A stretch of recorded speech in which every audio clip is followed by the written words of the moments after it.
विलय का विरोध कर रहे थे वो न सिर्फ अब हो गया है बल्कि अब कौमी एकता सपा के चुनाव चिन्ह के नीचे चुनाव लड़ने जा रही है। शनिवार को कौमी एकता के अध्यक्ष अफजाल अंसारी ने सपा मुखिया मुलायम सिंह से मुलाकात की।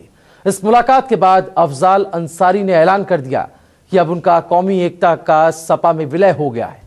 अब वो न सिर्फ साइकिल की सवारी करेंगे बल्कि चुनाव भी लड़ेंगे। सपा में कौमी एकता का ये विलय जहां चाचा शिवपाल की जीत मानी जा रही है तो वहीं भतीजे अखिलेश की बड़ी हार के रूप में भी देखा जा रहा है।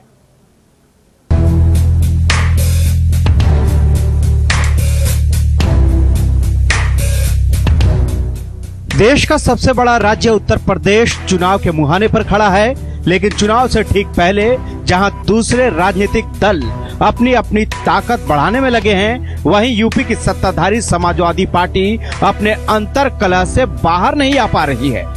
चाचा भतीजे की लड़ाई का जो एपिसोड हमने और आपने पहले देखा था वो लगता है अभी खत्म नहीं हुआ है और इसी सियासी उठापटक के बीच मुख्यमंत्री अखिलेश यादव को बड़ा झटका लगा है। अखिलेश यादव सपा में जिस कौमी एकता का विरोध कर रहे थे उसका न सिर्फ विलय हो गया है बल्कि अब कौमी एकता सपा के चुनाव चिन्ह के नीचे चुनाव लड़ने जा रही है। शनिवार को कौमी एकता के अध्यक्ष अफजाल अंसारी ने सपा मुखिया मुलायम सिंह और प्रदेश अध्यक्ष शिवपाल यादव से मुलाकात की। इस मुलाकात के बाद अफजाल अंसारी ने ऐलान कर दिया कि अब कौमी एकता का सपा में विलय हो गया है। अब वो न सिर्फ साइकिल की सवारी करेंगे बल्कि चुनाव भी लड़ेंगे। समाजवादी पार्टी के एक सिपाही की हैसियत से कार्य शुरू कर चुके हैं। नेताजी के और के नेतृत्व के सभी लोगों के उस निर्णय का हम लोगों ने स्वागत किया है। सीटों का कितनी सीटें आपको देंगे, कितनी सीटों का कुछ सामंजस्य बना है? नहीं, ये तो कोई अगर समझौता होता तो ये सवाल आता। ये तो विलय है, हमारा तो विलय है। अब उसमें जो भी मिलेगा वो हमारा ही है। यानी सपा में डॉन की एंट्री हो गई है। वो मुख्तार अंसारी जिनके नाम पर अखिलेश अपनी भौएं चढ़ा लिया करते थे, वो अब सपा की छत्र छाया में चुनाव लड़ेंगे। कोई विरोध अब किसी में इस विषय पर नहीं है। आप पूछ लीजिए जाकर के। किसी पुराने समय के इतिहास को पढ़ने से क्या फायदा, जो वर्तमान है देखिए। मुख्तार अंसारी विधायक हैं, फिर आगे भी चुनाव लड़ेंगे।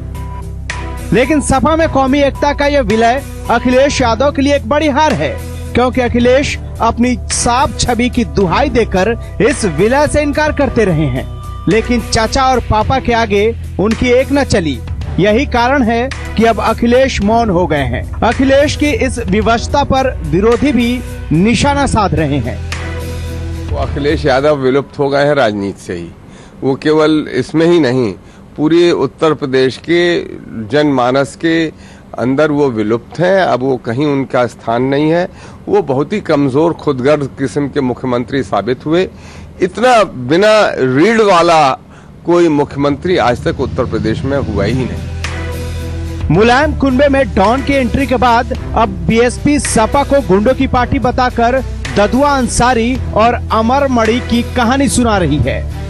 उनके साथ जितने भी लोग हैं पार्टी में बहुमत में, वो अपराधीकरण की राजनीति में यकीन रखते हैं। तभी ददुआ के परिवार के लोगों को, तभी पश्चिमी उत्तर प्रदेश के जाने माने क्रिमिनल्स, पूर्वी उत्तर प्रदेश में मुख्तार और अफजाल अंसारी, उधर हमने ये भी देखा गोरखपुर में अमर मणि त्रिपाठी और उनके परिवार के लोग, ये सारे लोग अब समाजवादी पार्टी में एकजुट हो रहे हैं।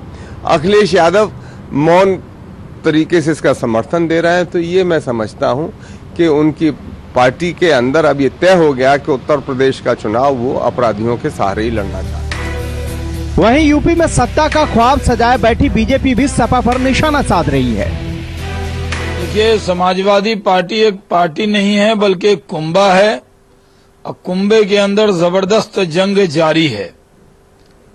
वहां सांप सीढ़ी का खेल चल रहा है। अखिलेश जी किसी को ऊपर चढ़ाते हैं, पदाधिकारी बनाते हैं, तो शिवपाल यादव जी उसको खींचकर नीचे ले आते हैं। फिर शिवपाल यादव जी किसी को आगे बढ़ाते हैं तो अखिलेश जी उसको मंत्रिमंडल से बाहर कर देते हैं और मुलायम सिंह जी बीच में बैलेंस करते रहते हैं।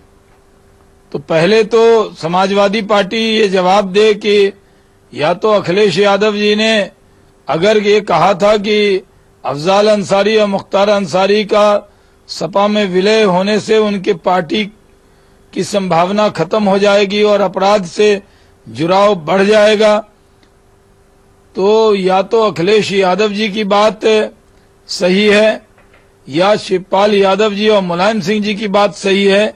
इसको समाजवादी पार्टी के राष्ट्रीय अध्यक्ष को क्लियर करना चाहिए। बीजेपी की माने तो सपा यूपी में सत्ता हासिल करने के लिए किसी भी स्तर तक गिर सकती है, फिर चाहे उसे गुंडों से हाथ ही क्यों न मिलाना पड़े। उत्तर प्रदेश में अपराध और अपराधियों का बोलबाला है, वहां पर सत्ता प्राप्त करने के लिए सपा और बसपा किसी हद तक जा सकती है, किसी से समझौता कर सकती है। वहीं जानकारों की माने तो इस विलय को लेकर आने वाले समय में समाजवादी कुनबे में कोई भी बड़ी हलचल हो सकती है, क्योंकि पिछले 21 जून को मुख्तार अंसारी की पार्टी कौमी एकता दल का एसपी में विलय हो गया था, लेकिन अखिलेश यादव के भारी विरोध करने के बाद 25 जून को लखनऊ में पार्टी के संसदीय बोर्ड की बैठक हुई, जिसमें विलय को रद्द करने का ऐलान कर दिया गया। इसके बाद शिवपाल यादव नाराज हो गए थे, जिन्हें मनाने के लिए मुलायम सिंह उन्हें पार्टी प्रदेश अध्यक्ष बना दिया था। इसके बाद अखिलेश ने एक बड़ा दांव चलते हुए शिवपाल से सभी बड़े मंत्री पद छीन लिए। इसके साथ ही शिवपाल के करीबी कैबिनेट मंत्री गायत्री प्रसाद प्रजापति को भी बाहर का रास्ता दिखा दिया था। इसके बाद चाचा भतीजे के झगड़े से पैदा हुए सियासी ड्रामे को पूरे देश ने देखा था। दोनों के बीच रूठने मनाने का लंबा दौर चला। आखिर में मुलायम सिंह दोनों लोगों को एक साथ लाए और अखिलेश को संसदीय बोर्ड का अध्यक्ष बनाया गया, और अखिलेश ने भी शिवपाल को उनके सारे मंत्रालय वापस कर दिए।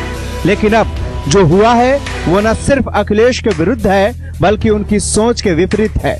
वैसे भी इतिहास गवाह है कि 2012 विधानसभा चुनाव से पहले अखिलेश ने ही डीपी यादव को सपा में लेने से मना कर दिया था, जिसके बाद सपा को चुनाव में बड़ा जन समर्थन मिला था। ऐसे में देखना होगा क्या अखिलेश एक बार फिर आगे आकर इतिहास को दोहराएंगे या फिर मौन धारण कर सब कुछ देखते रहेंगे। वैसे भी सियासी फिजाओं में चाचा पास भतीजा फेल के किस्से गूंजने लगे हैं। Bureau report.